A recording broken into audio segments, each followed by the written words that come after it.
Halo saudara-saudara, jumpa lagi di The Soleh Solihun Interview. Yeay! Kali ini bersama Tanta Ginting. Tata Ginting! Wih. Ini acaranya gimana konsepnya? Ngobrol aja. Oh ya, siap, oke. Ngobrol ngalor ngidul. Ngalor ngidul, siap. Tanta Ginting ini Ya. buat yang belum tahu, dia anak band. Dulunya Apa nama bandnya dulu di Amerika ya? di Amerika, dulu nama bandnya tuh Four Wall.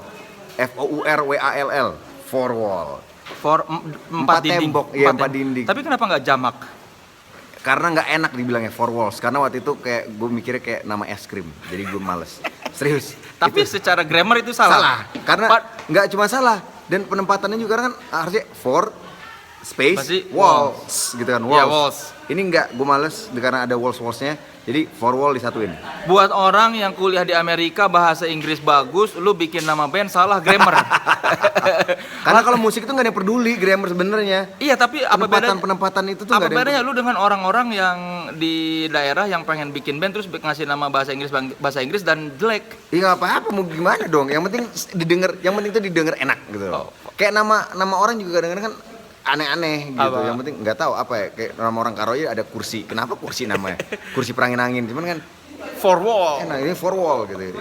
Udah banyak yang protes. Ini grammarnya salah. Belum. Belum. Ada tapi nggak banyak. Karena mereka nggak peduli juga. Gak ada yang denger juga masalahnya. Musiknya seperti apa for wall itu? Musiknya pop rock alternatif. Jadi nggak ngerok-ngerok banget tapi nggak ngepop-ngepop banget. Ya alternatif di antara duanya lah. Kalau ngomong nama band, perpaduan musik apa aja tuh? Gue tuh suka banget sama Mute Math. Hmm. Tapi waktu itu gue lagi, kalau Mute Math kan dia terlalu eksperimental rock gitu. Ah. Dibikin pop dikit, akhirnya banyak yang bilang mirip sama Incubus gitu-gitu deh. Tapi kayaknya nggak juga sih. Ya gitu deh, rock alternatif biasa. Dibikin bersama teman-teman lu di Amerikanya Di di mana? Amerika, waktu itu di California. Jadi banyak waktu itu teman-teman gue lagi sekolah musik di Amerika. Kita sering ngumpul-ngumpul. Awalnya tuh kita cuma ngejam doang. Ngejam bikin lagu. Jadi lagu terus diundang sama orang-orang gitulah, ada acara-acara Indonesia gitu. Kita ikut-ikutan. Terus akhirnya ya udah terus ketemu sama temen yang dia suka nge-manage artis. Kita dapat kesempatan untuk konser di klub-klub underground yang keren di Amerika, kayak Viper Room gitu udah pernah Oh, main. yang Johnny Depp itu ya? Terus Knitting Factory udah pernah, House of Blues udah pernah, El Rey. Kalau di California itu namanya keren-keren semua. Apalagi waktu itu ada Chain Reaction apa ya kalau nggak salah. Itu pokoknya banyak dari band-band alternatif kayak Yellow Card nggak tahu deh. Berarti secara band sudah jadi ya itu si For Wall itu? Sudah sempat jadi, udah ada, kita sempat ngerilis album 2007. Nah itu sebenarnya ngerilis albumnya juga gara-gara diracunin sama band Indonesia Gigi dan Slang. Pas mereka tur ke Amerika. Mereka ngajak gua tur bareng, akhirnya kita tur bareng, mereka denger lagu. Nah mereka tuh yang ngomong kayak, udah pulang aja ke Indonesia, lagu lu tuh ngejual men, lu kita bantu kata gitu. Akhirnya kita sama Slang juga gitu, Slang juga bilang gampang men, ini lagu ngejual banget di Indonesia. Kemakan dengan perkataan itu, akhirnya gua menjatuhkan pilihan untuk pulang ke Indonesia. Menetapkan hati. Tapi gue nggak mau pulang dengan tangan kosong, makanya waktu itu gue sempet ngerekord album ini. Oh, jadi minimal kalau lu mau mencari karir di musik, setidaknya udah ada modal. Udah ada modal, album. Jadi bisa setidaknya kita jual-jual ke radio-radio gitu. Makanya gue ngerilis bikin albumnya dengan band Indonesia pengen punya karir di Amerika, berusaha mati-matian ke sana. Sedangkan lu sudah punya itu kan kayak banyak manggung. Tapi menurut gue seni diapresiasi di mana aja. Kalau misalnya lu seniman yang beneran, lu hanya ingin karya lu diapresiasi, bukan untuk sebagai sebuah standar atau tingkatan lu harus manggung di mana, lu harus di negara mana, go internasional. Menurut gua kalau misalnya emang lu beneran seniman, yang penting lu ada orang yang bisa menikmati karya lu, lu akan happy. Tapi maksud gua, lu kan sudah memulai beberapa langkah di California. Orang banyak yang pengen sampai ke tahap itu, tapi kalian malah balik lagi ke Indonesia. Sementara itu pintu sudah terbuka di sana sebetulnya. Sebenarnya udah mulai terbuka, tapi the thing is menurut gua waktu itu pengen menjadi bagian dari perkembangan dunia seni di Indonesia. Tapi kan kalau lu gede di sana juga lama-lama diakui di sini. Betul, tapi kalau misalnya kalau kita gede di sini pun akan diakui di sana, kayak misalnya Bujana. Ya. Bujana sangat diakui di sana. Di sini malah orang Indonesia kayak Bujana, aduh terlalu ngejazz gitu. Menurut gue ya, maksudnya, sama ada satu orang, bapaknya si siapa, Petra Siombing, siapa namanya? Itu Siombing. Ya itulah bapaknya. Pokoknya Siombing lah. Dia ngomong pernah, waktu itu dia ke Amerika ngobrol-ngobrol sama kita, dia bilang gini, ngapain jadi tikus di negeri orang kalau kita bisa jadi macan di negeri sendiri? Nah, tapi tikus di negeri orang kadang-kadang suka dianggap sebagai macan di negeri sendiri. iya betul, tapi kalau misalnya nggak nyampe kedengaran di kuping negeri sendiri, nggak jadi apa-apa juga. Karena banyak band orang Indonesia yang di Amerika yang kita nggak dengar, akhirnya mereka nggak kemana-mana juga gitu. Menurut gue sayang aja, talenta itu sayang banget hanya untuk mengejar sebuah titel. Lu pernah main di Amerika itu sayang banget menurut gue. Kalau lu bawa talenta lu ke Indonesia dan lu bisa akhirnya mengembangkan sementok-mentoknya, kan toh akhirnya lu akan didengar juga gitu. Yang kayak tadi lu akhirnya jadi macan di negeri lu sendiri, lu akan terdengar sama orang-orang luar juga, dan akhirnya lu lebih diapresiasi lagi di sana. Yang mungkin lu nggak akan bisa sebesar di saat lu berusaha di sana melalui jalan yang dari underground gitu. Tapi nyatanya Forwall jadi tikus di negeri sendiri pun tidak jadi ya. Nyatanya kita kena perangkap tikus di negeri sendiri, karena waktu itu pop rock alternatif. Gue pulangnya 2008 pas di Indonesia, nggak taunya music scene-nya itu lagi Melayu. Salah banget padahal timingnya. Secara wajah lu Melayu loh. Iya, tapi lagunya kan enggak. Masa lagu yang gue bawa, karena waktu itu ya gue kan kemakan sama perkataan gigi dan slang itu. Lu merasa ada backing dua band besar ya? Iya, ini dua band legendaris loh. Slang loh, kalau dia ngomong lagu lu keren men, akan menjual. Gue percayalah. Pas gue pulang nggak tahu ya, mereka juga lagi susah.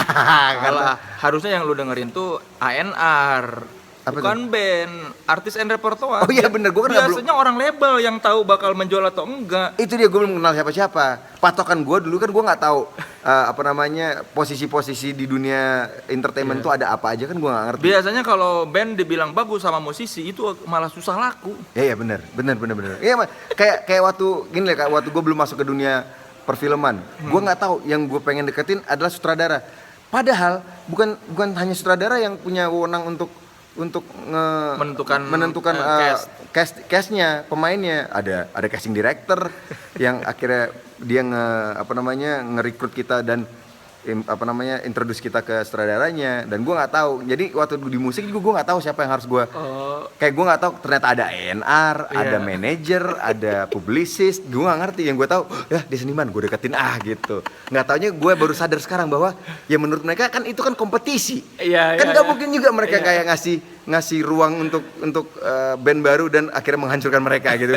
Secara bisnis kan itu nggak masuk akal. Ya gue nggak tahu pada saat itu. Jadi ya teman-teman lu yang lain pada kemana? Forwall itu ada berapa orang? 4 orang? Forwall ada 4 orang, sebenarnya 3 sih waktu itu, karena yang keempatnya basisnya udah pulang duluan ke Indonesia dan dia meneruskan bisnis. Drummernya pulang ke Indonesia duluan, dia meneruskan bisnis orang tuanya. Nah teman-teman lu yang lain dua orang lagi? Yang 2 orang lagi, satu lagi drummernya itu ada 3, jadi ada 3. Jadi kan kita tuh dulu tuh berlima. Sorry. Akhirnya berlima karena nambah gitaris 1. Tapi si drummer pulang. Nah si keyboardist ngambil posisi drum. Jadi kita berempat doang. Tapi abis itu si basisnya pulang. Abis itu kita cuma bertiga doang. Basisnya tuh additional terus. Nah si drummer ini yang dulunya keyboardist sekarang pulang ke Indonesia jadi pendeta. Udah gitu. Tapi tetap di musik, dia tetap bikin musik untuk anak-anak mudanya gitu.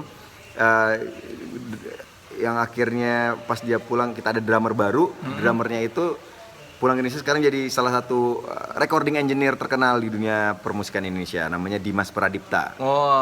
Banyak lah orang udah tahu kalau orang musik. Sekarang hampir semua sekarang musisi kalau recording sama dia. Jadi akhirnya karena dia udah terkenal di dunia recording, akhirnya dia tidak bisa main drum lagi untuk Warhol. Kalau gitarisnya masih di sana, stuck. Kenapa? Dia masih mengejar Karena dia impiannya? udah sempat keluarga. Jadi pas nggak lama dari kita bubar, dia menikah, jadi dia nggak bisa pulang. Oh. Gitu. Tapi yang lain sudah tidak mau mengejar mimpinya menjadi musisi. Masih, cuman beda-beda. Yang satu musisi rohani, yang satunya jadi Jadi recording balik layar. engineer. Di balik layar. Enggak ada lagi keinginan buat manggung sebagai band. Mungkin nggak ada keinginan manggung bersama gua. Karena mereka tetap manggung sendiri-sendiri. Oh, iya. Iya, gua ya sendiri yang belum.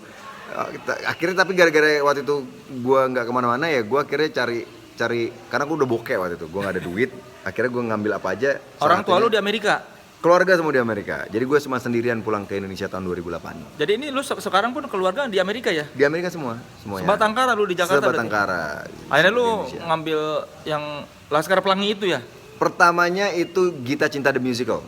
Oh. Sebenarnya sebelum itu pun gue udah bokeh. Jadi gue tuh dulu tuh gue kan tukang insinyur dan gue bekerja sebagai engineer di Amerika. Jurusan insinyur apa Electrical engineer, elektronik apa ya di sini ya? BS. teknik elektro enggak? Ya, teknik elektro. Teknik elektro.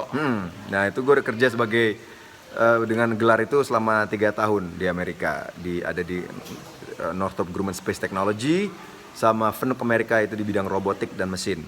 Cuma gue nggak puas dengan kehidupan gue sebagai engineer karena menurut gue kayak gue diciptakan sebagai seniman.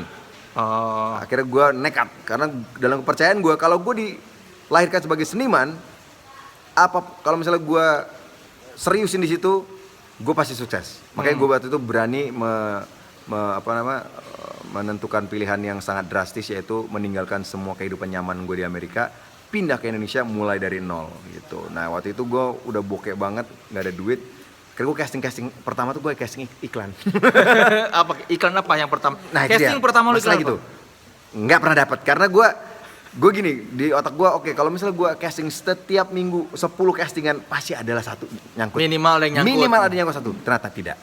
Apa yang membuat lu merasa bisa jadi bintang iklan? Apakah karena lu merasa ganteng atau merasa lu punya bakat? Sebenarnya karena hanya ada tawaran aja untuk ikutan casting. Jadi gue kayak bukan karena gue tahu gue akan bisa menjadi bintang iklan, enggak, karena gue kayak apa aja gue ambil deh.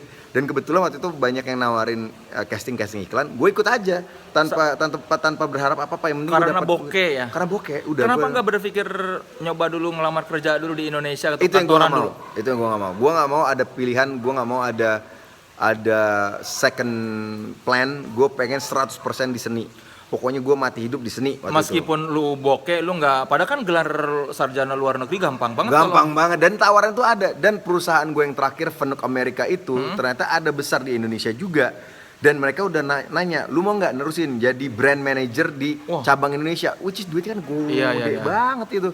Nah, tapi gue nggak mau ada pilihan itu. Bahkan gue nggak mau ada pilihan gue masih bisa pulang ke Amerika. Itu. Jadi intinya apapun yang terjadi lu harus bekerja di bidang seni. Ya, jadi dalam kepercayaan gue, lu harus berada pada titik desperation yang sangat desperate banget. Di situ menurut gue, lu baru bisa menjadi sesuatu yang lebih solid dan lebih kuat tekadnya gitu, yang bisa membawa lu terus ke jenjang yang lebih tinggi. Jadi gue kayak biaran deh gue susah deh yang penting gue pokoknya fokusnya seni. Meskipun gagal lu tetap. Karena kegagalan itu akhirnya bikin gue jadi belajar gitu. Akhirnya walaupun gue gagal tapi gue menambah wawasan. Gitu. Oh, jadi tahu dunia casting. Jadi tahu dunia casting apa, dan gue tahu orang-orang casting yang akhirnya beberapa orang casting itu pun menawarkan sesuatu yang bukan iklan, casting film, casting apalah gitu. Oh. Nah, salah satu yang pertama kali ngasih gue, waktu itu gue sempat kenal sama Daniel Mananta karena keyboardis gue, sahabat waktu kecil. Dia yang pertama kali ngasih gue BBM tuh waktu itu, castingan untuk Gita Cinta the Musical. Nah, akhirnya gue waktu itu udah bener-bener bokeh, nggak ada apa-apa, dan menurut gue kayak udahlah apa aja lah. Walaupun gue berpikir kayak emang Indonesia udah ada musikal, udah siap untuk musikal, tapi karena gue kayak nggak peduli, yang penting gue dapat kerjaan, akhirnya gue casting dan ternyata gue dapat. Disitulah gue akhirnya bekerja profesional di dunia entertainment untuk pertama kalinya. Apa momen yang merasa lo bilang, wah ini gue bisa nih, gue kayaknya ada karir di sini nih? Sebenarnya nggak ada, cuman gue nggak mau mencoba hal yang lain, udah gitu aja. Gue pengen karena dalam pemikiran gue tuh diciptakan sebagai seniman. Karena dari kecil gue tuh suka joget-joget lah, breakdance, bikin orang ketawa. Gue suka bikin musik, gue suka Pokoknya gue suka bikin film-film short film waktu gue masih kecil loh. Waktu itu dibeliin kamera sama bokap, gue udah bikin film. Jadi gue pikir ini kayaknya tanda deh dari semesta. Gue tuh sebenarnya kenapa seniman. lu selalu begitu dari kecil? Mungkin harus di situ. Jadi kayak emang udah dipupuk sama alam semesta untuk nih, lu tuh sebenarnya seniman nih. Ingat nggak waktu kecil lu suka ini? Ingat? Nah, teman kan kebanyakan manusia susah untuk mengingat hal-hal kayak gitu. Iya. Karena kebanyakan mereka dibutakan oleh nafsunya mereka sendiri untuk kayak gue pengen jadi artis, gue pengen terkenal, atau enggak gue pengen jadi orang kaya, tapi dia kadang-kadang nggak tahu sebenarnya dia tuh apa diciptakan untuk jadi apa. Karena setiap orang menurut gue diciptakan pasti ada kelebihannya masing-masing. Lu sejak umur berapa tahu bahwa gue diciptakan untuk jadi seniman? Dari umur 6 seingat gue malah. Dari umur 6 tuh gue udah main drum. Jadi tiap minggu, gue dulu tinggal di Palembang, setiap tahun ke Jakarta. Setiap kali ke Jakarta gue ke rumah saudara yang punya drum, dan gue somehow bisa main drum tanpa diajarin dan udah bisa ngehit beat. Itu umur 6 tahun. Umur 8 tahun gue pertama kali megang gitar. Orang tua lu bermain musik? Enggak, hobi doang. Oh iya, tapi bisa gitu? Bisa, bokap bisa, tapi itu pun lebih ke musik tradisional. Tapi nggak pernah gue di-push untuk bisa memiliki pikiran untuk jadi seniman, karena selalu dimatiin setiap kali kayak main gitar. Udah ngapain, apalagi kayak tante mau les drum, jauh, udah nggak usah gitu. Ada aja alasannya. Main gitar udah mahal, les nggak usah, beli aja buku sendiri. Akhirnya emang gue belajar gitar, beli buku sendiri. Jadi gitu. sebetulnya orang tua tuh tidak mendukung ya? Sama sekali nggak. Tidak memfasilitasi. Dari kecil, dari pertama kali gue mencintai dunia seni, dalam waktu yang bersamaan mereka juga udah membunuh pikiran gue untuk. Karena apa? Karena menurut mereka patokan bokap gue tuh selalu seniman-seniman Indonesia pada zaman itu. Dimana mereka yang musiknya hits, contohnya kayak Beatles Indonesia apa? Kus Plus. Kayak Kus Plus katanya, kayak musik mereka terkenal sampai setiap hujung Indonesia terkenal, tapi mereka hidupnya kok kayaknya nggak nyaman gitu. Nah, bokap tuh takut, dan bokap sudah menetapkan hatinya untuk menjadi orang yang kerjanya kantoran aja. Yang udah penghasilannya jelas, mapan. Yang udah tahu kapan bisa naik pangkat atau naik gajinya. Itu dia lebih kayak udah ke situ aja, udah nyaman, karena dia pengen hidup anak-anaknya nyaman. Waktu lu bilang mau ke Indonesia mengejar karir apa? Itu berantemnya gila-gilaan sama bokap. Secara gue udah nyaman banget hidup kan. Itu kayak kehidupan gue yang waktu di Amerika tuh sepertinya apa yang dia inginkan. Lu udah kerja, udah punya mobil bagus-bagus, sudah ada tempat tinggal di California lagi, tinggal kan. di kota yang enak lagi. Kota yang enak dan kerjaannya nyaman. Kayak lu mau nyari apa lagi sih gitu. Dan di saat gue pengen pulang, sebulan sebelumnya tuh berantem besar sampai gue bilang ya udah fine, gue nggak usah deh pulang Indonesia gitu. Tapi akhirnya nyokap datang untuk menengahi. Dia bilang udah dicoba dulu aja. Coba dulu, toh nanti kalau misalnya ada apa-apa kita bisa bantu atau apa lagi. Tapi pas gue pulang, gue bertekad pokoknya gue nggak boleh di titik dimana gue sampai minta-minta sama mereka gitu. Karena gue harus membuktikan kalau. Jadi begitu lu kesini tuh bawa tabungan dari Amerika? Itu banyak, tabungannya masih banyak. Yang akhirnya karena banyak tabungan itu, gue nggak kerja. Akhirnya gue jadi jalan-jalan, kayak makan nyantai. Ya, makanya akhirnya gue di titik dimana gue akhirnya menghabiskan tabungan gue supaya gue mulai dari nol, supaya gue struggle, supaya gue melalui proses yang struggling itu. Dan apa kata orang tua lu gila, tentang sekarang? Kalau sekarang sih mereka udah nyaman. Dari waktu itu yang pada akhirnya gue masuk ke produksi yang diliput sama banyak media yang mereka akhirnya bisa baca di Amerika, itu membuat mereka kayak oke, nih orang bener. Waktu film itu, apa? Ali Topan. Gita Cinta. Gita Cinta. Musikal Laskar Pelangi, sorry. Karena Musikal Laskar Pelangi waktu itu sampai main di Singapura. Jadi kan sempat buat heboh lah di dunia entertainment kan. Pentas musikal di Indonesia dimainin di Singapura dengan penonton orang-orang luar semua gitu. Dan ada nama lu di situ, jadi orang tua lu merasa ini bisa juga. Sampai akhirnya yang mereka udah diem banget itu di saat gue main film pertama gue, yaitu Soekarno. Baru mereka, ini anak kita ternyata bisa. Serius. Ternyata dia nggak, karena salah satu pemikiran bokap gue itu adalah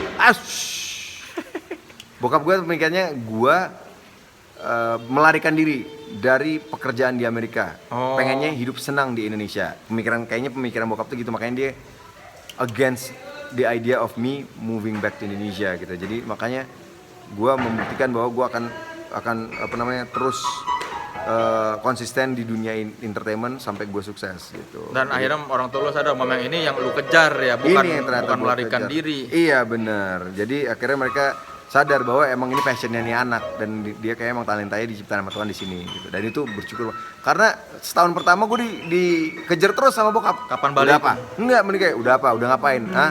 Jadi nggak ada apa-apa kan? Lu nggak yang paling sebel itu adalah di saat bokap gue sendiri ngomong kayak lu tuh nggak segitunya, lu nggak jago-jago amat di dunia entertainment, lu tuh musiknya tuh biasa-biasa aja, lebih masih banyak orang yang di Indonesia sana yang lebih jago dari lu dan nganggur gitu. Gila, anak sendiri aja nggak dipercayain gitu loh. Iya, nggak percaya sama bakat lu. Iya, itu kan sedih banget, padahal anak sendiri gitu. Tapi akhirnya itu yang membuat gue jadi lebih semangat untuk membuktikan bahwa gak, lu salah, gue benar. Gitu, sampai akhirnya ya udah pas gue main si film Soekarno itu, nah mereka udah tenang. Karena pendapatan gue di waktu masih musikal, Iya. sebulan pendapatan gue di musikal itu adalah sehari gue pendapatan gue di Amerika. Apa nggak bokap?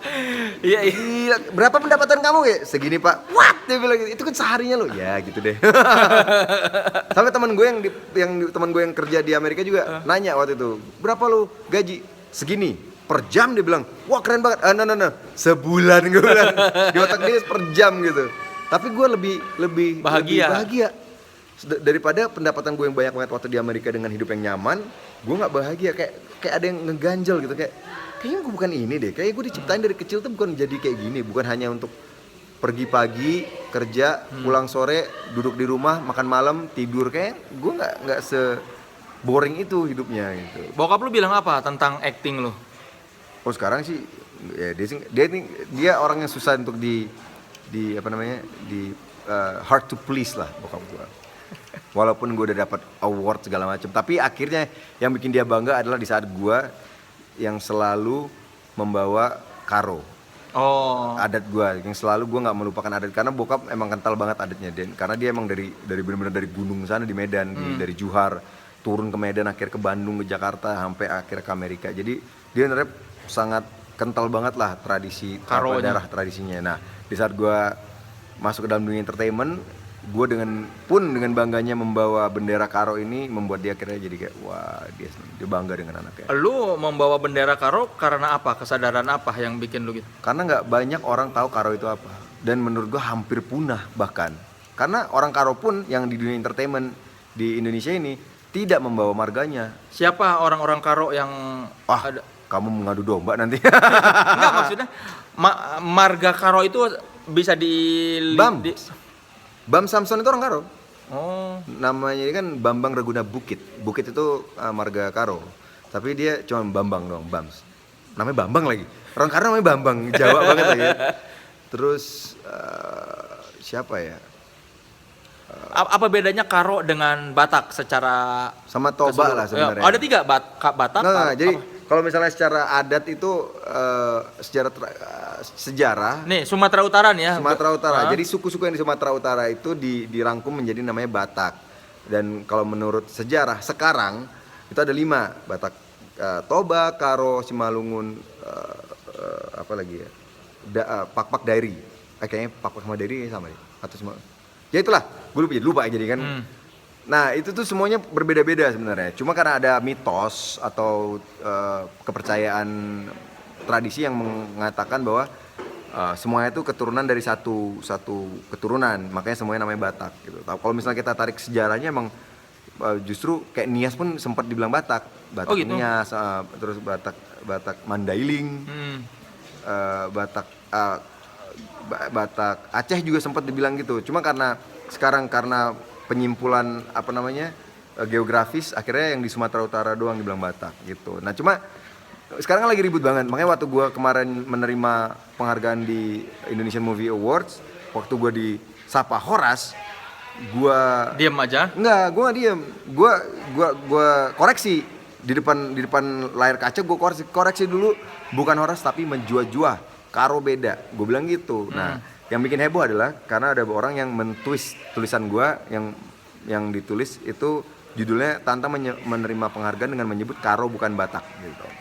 Nah kepercayaan Karo bukan Batak ini ternyata emang dari dulu udah ada. Oh. Itu tapi mereka nggak punya energi untuk bersuara. Orang-orang Karo itu. Orang-orang Karo itu, tapi sebenarnya itu adalah pembicaraan yang udah permasalahan sudah lama banget. Bahkan dari zaman bokap gue tahun-tahun 70-an itu mereka udah punya keresahan itu juga bahwa mereka nggak mau disebut Batak. Kalau Karo aja gitu. Dan gue sebenarnya nggak mempermasalahkan itu karena menurut gue orang memiliki wewenangnya masing-masing untuk menentukan garis keturunan mereka. Kalau ada mereka mau bilang gue Batak Karo, ya terserah. Yeah. Tapi ada juga orang yang menyebut gue Karo aja, gue nggak mau ada embel-embel Batak. Dan tapi sebetulnya gua, bukan. Nah itu menurut mana dulu? Jadi kalau menurut mitos Toba, itu ada dulu namanya Raja Naimboton. Dia yang datang dari langit ke tanah, ini mitosnya mereka ke tanah Batak, di tanah Medan, melahirkan suku-suku di Sumatera Utara. Makanya semuanya dibilang Batak Karo, Batak Toba. Dari Naimboton ini. Dari Naimboton ini. Nah, tapi itu dari sisi mitos Toba. Di mitos Karo berbeda. Kalau kita itu percayanya kita keturunan dari kerajaan Aru. Dan kerajaan Aru itu emang udah ada disebut di zaman Sriwijaya. Ini salah satu kerajaan yang nggak bisa dikalahkan gitu. Nah, kita percaya karena di situ tuh ada keluarga dari keluarga baru segala macam. Nah, itu yang menurut kepercayaan kita turun dari situ. Nah, sekarang kan kalau kita ngomongin mitos, oke, kalau misalnya mitos lo bilang semuanya orang Batak, oke, itu mitos kalian. Tapi mitos Toba nggak mungkin bisa diaplikasikan ke mitos Karo karena Karo pun punya mitosnya sendiri. Itu permasalahannya. Jadi kita sekarang mau ngomongin apa? Kalau misalnya kita mau ngomongin soal garis keturunan dari darah dan segala macam, ini sekarang baru-baru ini orang bikin riset tentang makhluk purba Gayo Aceh. Yeah. Mereka menemukan beberapa tulang purba di Gayo di Aceh dan mereka ngeriset DNA-nya. Mereka ngecek itu keturunannya kemana? Keturunannya ke Karo, nggak ada yang ke Toba. Oh. Jadi ada yang percaya bahwa kita keturunan Gayo, malah dekatnya ke Aceh karena emang secara geografis juga kita tuh lebih dekat ke Aceh. Lebih dekat ke Aceh karena kita di gunung yang dekat perbatasan ke Aceh. Jadi menurut gua itu semua ya ngomongin aja deh sama ahlinya kalau yang bener mau berdebat gitu, ngomong sama orang historians lah, sama orang yang karena gue juga ngomong sama orang yang S3 di Belanda yang studinya itu di kehidupan sosial rakyat Sumatera Utara. Dia sendiri yang bilang itu kredibel berbeda. Ya. Iya makanya, tapi sayangnya dia marganya Ginting, orang Karo. Jadi orang Toba nggak merasa itu bias gitu. Padahal dia sendiri dia ngomong gini, ya udah lu tanya aja tak. Kalau misalnya orang Toba menikah sama orang Karo, berapa pesta adat yang harus dilakukan? Kenyataannya harus 2 kali. Dan pesta adat itu dilakukan karena itu adalah kayak entrance to the community. Jadi kalau misalnya kita sama-sama Batak, seharusnya kan cuma sekali. Ini kenapa mesti 2 kali? Kenapa harus ada adat Toba? Nah, dan setelah itu harus dilakukan adat Karo lagi. Why? Berarti secara tradisinya logika itu udah berbeda. Dan nggak usah cuman itu. Apakah benar satu keturunan bisa memiliki bahasa yang berbeda? Bukan mirip loh. Kalau mirip sih kita sama Arab, bahasa Spanish, bahasa Inggris juga ada mirip-miripnya. Tapi ini bisa dibilang berbeda dari tradisinya, dari even kainnya pun berbeda. Apakah bisa satu keturunan punya segala perbedaan yang sangat banyak itu gitu? Itu yang pertanyaan gue juga. Bahasa Karo dengan bahasa Batak tuh beda ya? Beda banget. Bahasa Toba sama Karo tuh beda banget. Oh, Toba tuh Batak berarti? Apa Batak tuh dari banyak Toba? Orang kalau misalnya kita ngomong Batak, otomatis sudah Horas. Horas itu adalah Toba.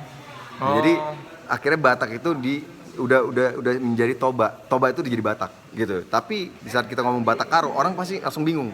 Batak Karo masih di mana sih? Iya, gitu. Buat orang luar kan nggak ngerti. Itu makanya gue sekarang nggak mau menaruh embel-embel Batak, bukan karena gue against Batak, enggak, tapi gue cuma pengen menunjukkan Karonya dulu ini ya, gitu. Ini dia Tanta Ginting Duta Karo. Padahal gue bahasa Karo juga masih belajar. apa bahasa Karo yang paling lu fasih coba? Ucapan di sini bahasa Karo yang paling lu kuasai. Yang paling gue kuasai cuma ini doang.